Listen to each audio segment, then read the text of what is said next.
you run after it, the faster it runs away from you. You know, there are people happy with much, and there are people happy with little. What am I telling you? Jesus Christ, his service was only 3 years. He never bought a house. He never bought land. He even never went to university. He never even bought a piece of land for his grave. He never bought even a bicycle.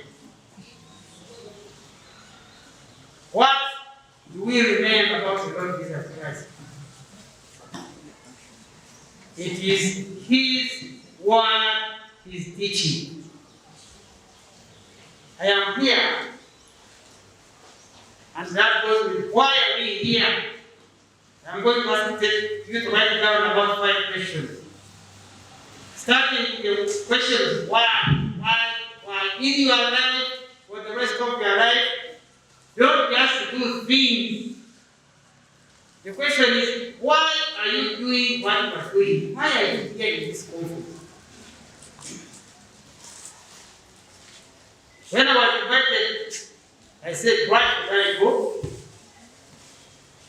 And the message was to share the word.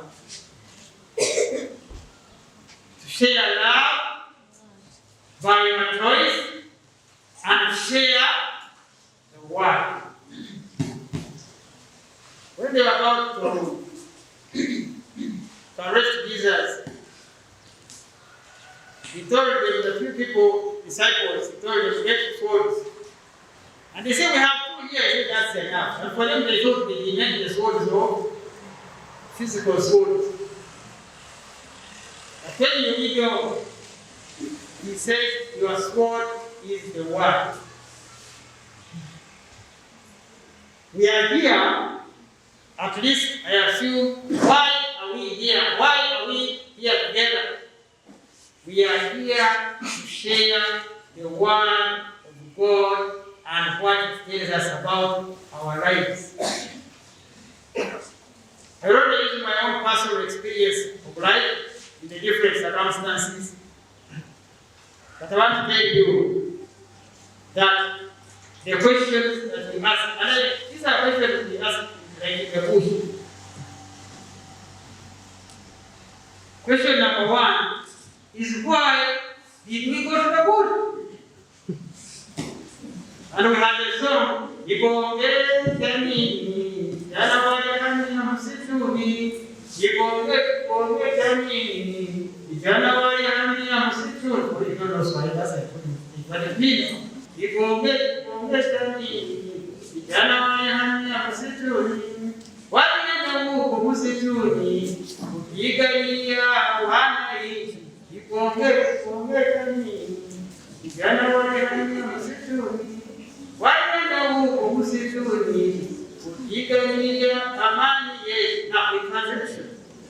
it says, why did these young people go to bush?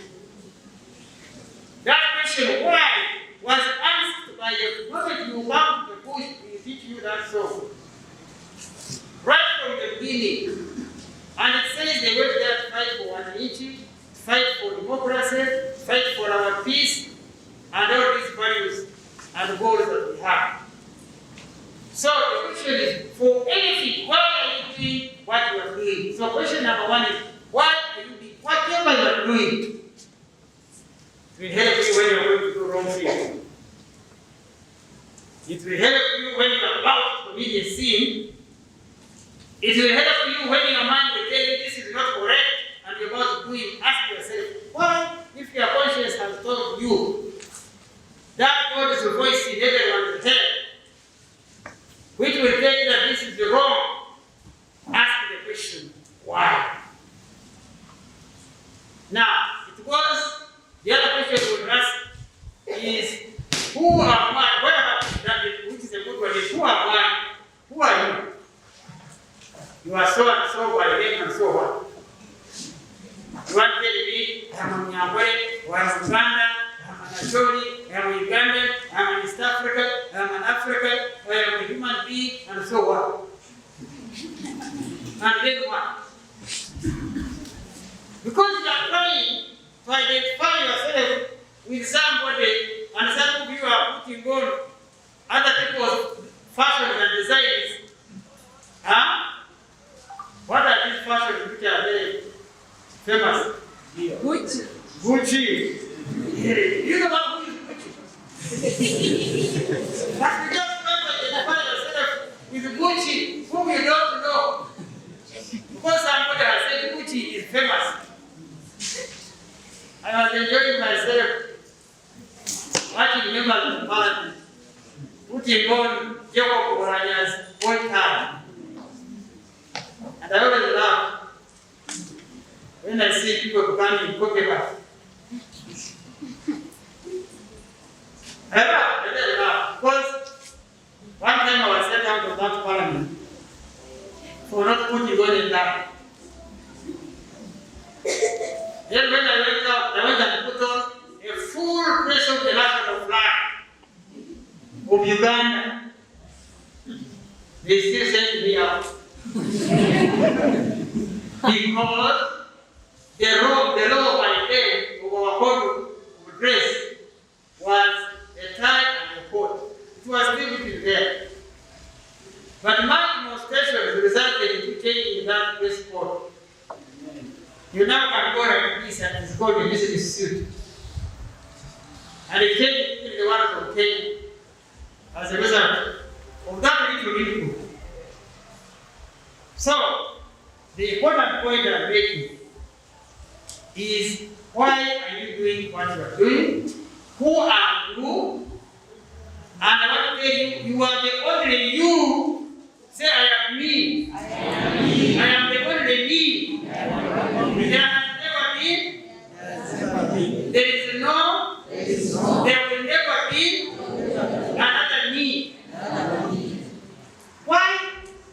Because God designed you for a unique purpose. That's why you are a unique design with a unique DNA. Even if you are twins, your DNA is different.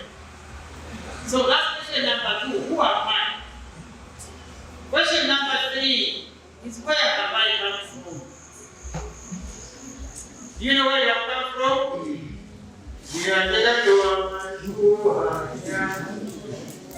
You are at university, you who are playing, you who are the regulars who are passing. You passed and but you passed. Where have you come from? You know it better than me. You may have come from a very poor family that I came from. You know me, I first put on shoes going to senior 1. When I see you people having shoes in kindergarten, I love because for me I put on shoes and I remember it was called the prefect shoe of water. Going to senior 1. So the background may have come from could be different from another. So where are you now is another question. Number 4. Why are you doing what you are doing? Who are you? Where are you coming from? Where are you now? Where have you reached? This stage of your youth is the best time. I've been reading the revolutionaries of the world, those who transform the world.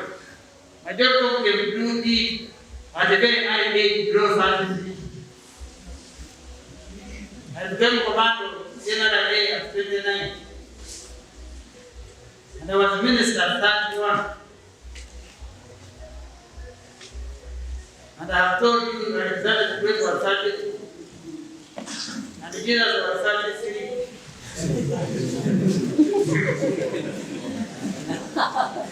So, this stage where you are, how many of you are complaining?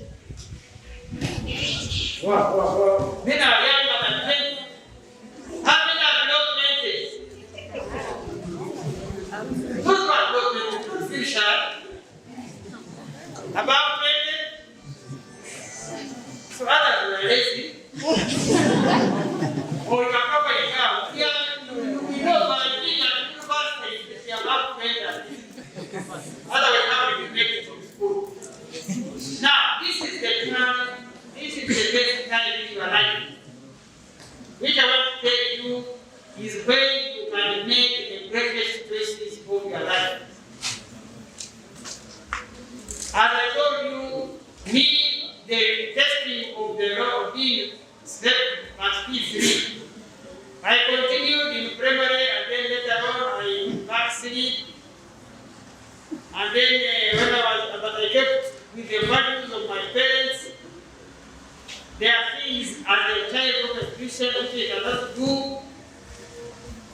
I went to material secondary school, but at university, when my father died, the day I was going to university, when I went to university, I said, now, why should I be here doing anything? I was here to smoke because my parents could see. And after the day, I started smoking in secondary school. And one day I bought cigarettes and put them here. I was going to do something. So I went to get the soap from my mom, and my cigarettes powered out on her lap. I picked them and said, no, it's somebody who sent me to buy for him. So I put them back. So when I was putting it back, they powered out the second time. And then my mother said, you see, God is telling you, that's what you are doing. But so I stopped actually when I saw that I was exposed. I stopped. Now when I came to university, you know, in my culture, if you become older, your father gives you a pipe. Show that you are now independent. First, I said, since my father has died, I now can smoke as I want, I drink as I want, I do what I like. I'm not under anybody. So my first year was supposed to be a year of freedom. Instead, it was a year of rebellion. I like the word focus. Because when I was coming here, I got to visit, I was reading something and my paper overshot. Because I was not focusing on where we are going. So, it was one day when the Bishop President came to the university and preached to us. Now that day, he preached and it touched my heart. But the following day, you know, in those days, for you don't know that life, the good, the bad, all days. For you to get everything, you have to line up at the canteen for rations. You would line up for salt, line up for sugar, line up for salt, and cigarettes, and beers. The following day, as we were in the line, when my father died, when I went to Bogedde, I provided how to make some money. And it is that same year when that all the university allowances, which was called boom. So I took care of our salaries. And my parents, my relatives had said, how will you manage to stay at home after the family? I said, I will manage. So when I went, I provided I bought a small camera and Olympus Spain and I started taking photographs. That's why I like me. Photos have a camera. And I started becoming rich a bit. So I had just put my 5 packets of rice. I was very rich, I was richer than the pastor. From my photograph. Because in the every evening, from 5 after lectures, go get my big tea and lunch and find people who are doing themselves and those who are benching. And when I say turn, and they take me and counting how many photographs they are cutting, they are taking and adding to my money. So I didn't know it. But that argument, when we had just bought my 5 packets, an argument started in our line. And this is about choice and decision making. That these things are very difficult to stop. You know, first was they were telling us that you can easily stop, but if you decide you can stop here,